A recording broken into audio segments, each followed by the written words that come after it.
May good news and bad news siyang dala. Good news dahil kompleto ang kanyang stocks today. And bad news dahil may nag-increase na naman na Coca-Cola product. Good morning mga ka-guys. Good morning mga kasari. Early morning guys. Sabado dumating ang ating suking panel truck ng Coca-Cola. And may good news and bad news siyang dala. Good news dahil kompleto ang kanyang stocks today. And bad news dahil may nag-increase na naman na Coca-Cola product. Ang ating paboritong 8 ounce, yung maliliit na nakabote, is nag-increase na naman ang per kahon. Dati 206 lang ang per kahon ng ating 8 ounce. Ngayon is tag 215 na po. Ayan. Sa mga kasari natin dyan na hindi pa alam ang increase, may increase po ang ating 8 ounce na Coke. And depende yan sa area guys, dahil may mga area na iba yung mga presyo. Hindi natin alam ang presyo sa kanila. Pero itong mga sinasabi ni Kuya AJ na na price increase is sa Davao City lang po. Particularly dito sa aming area. Ayan po. So hindi ko alam sa ibang area ha. Baka magsabi na naman kayo na iba yung presyo ninyo doon. Siyempre, or sa inyong mga lugar, siyempre, magdepende yan sa ating mga area. Hindi siya the same. Kung nag-increase dito, nag-increase din sa inyo. So, disclaimer lang, ang increase ay dito lang sa area namin. Iwan sa mga area ninyo kung may mga increase din ba. Itong si Coke 8 ounce, dahil ang nakikita ni Kuya AJ, especially sa ating mga kasari na nag-vlog din, may mga increase na implement na sa mga area nila, pero dito sa amin minsan wala pa. So minsan hindi tayo magkapareho. Kung may increase man, hindi siya sabay-sabay. So ini-implement siya by area and depende rin siguro sa distributor. Hindi kasi alam ng iba na ang Coca-Cola is dumadaan sa mga distributor. Hindi siya diretsong galing sa planta. Pwera na lang kung ikaw is wholesaler, may mga orders talaga na diretsong galing siya sa planta. Pero kami, tulad sa amin na mga retailer, dumadaan talaga siya sa distributor. Wala kasi kaming access doon diretso sa planta.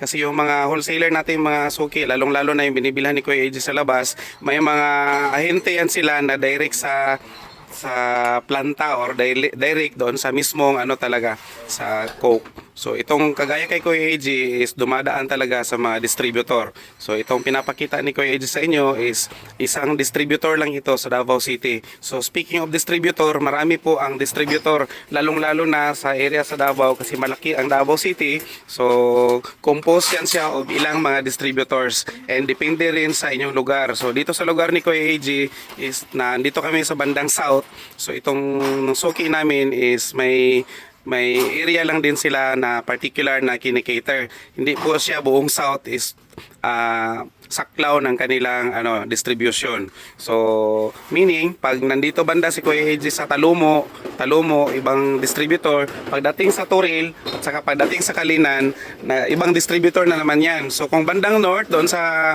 bandang Buhangin or doon banda sa Tibungko or papuntang Panabo, ibang distributor na naman ang kumikater sa mga dyan, sa mga consumers ng Coca-Cola. So dapat klaro at nagkaintindihan tayo. Kaya sa mga followers ni Kuya AJ na nangihingi ng number, kasi until now may nangihingi pa rin ng number ng ating mga suking panel truck, hindi talaga pwedeng ibigay ni Kuya AJ yung contact number nila. Ako nga, wala akong number sa kanila.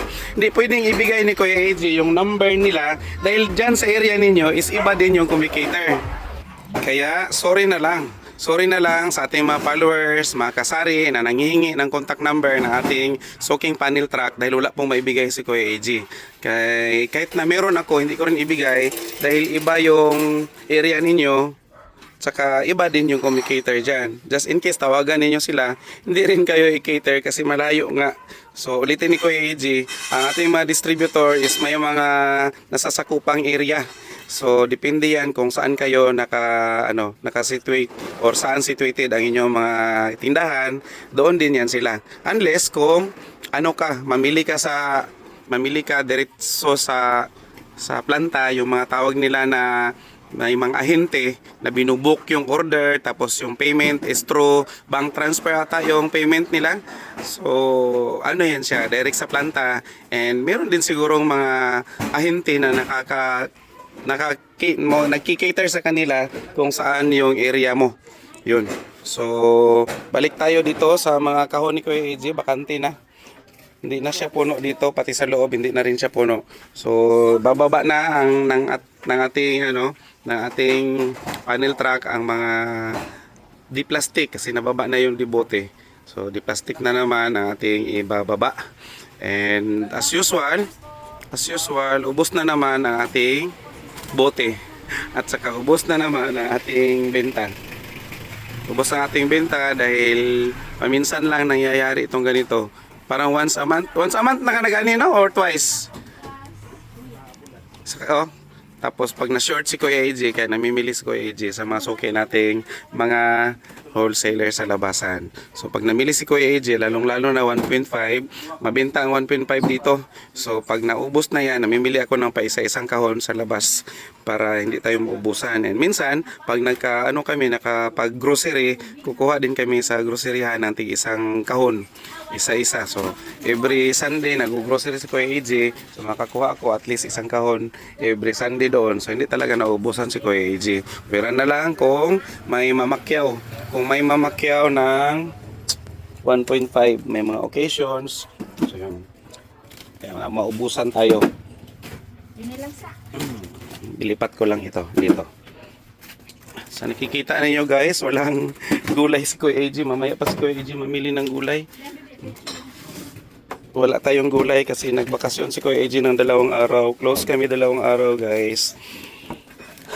Nagpahungaw sa gibati daw sa Bisaya pa. Ayan. So 2 days. Miyerkules at saka Huwebes sarado kami. So kahapon pa kami nag-resume, mag-open. And mamaya pa ako makapamalingki. Wala din akong tuyo. At saka alam nyo guys, kung ano yung wala, yun yung hinahanap natin mga customers. Kawawa nga sila pabalik-balik. Walang gulay, walang tuyo. Kasi ubos talaga yung tuyo ni Kuya AJ. Yan. So, magbayad muna tayo ng mga kasalanan. Kung sino yung may mga kasalanan, magbayad muna. And titingnan natin kung magkano yung mababayaran ni Kuya AJ at ni Mami Iya sa ating order sa Coke products. Ito na po yung natin guys, mababayaran sa ating order sa Coke. Mabot po siya ng 8,499.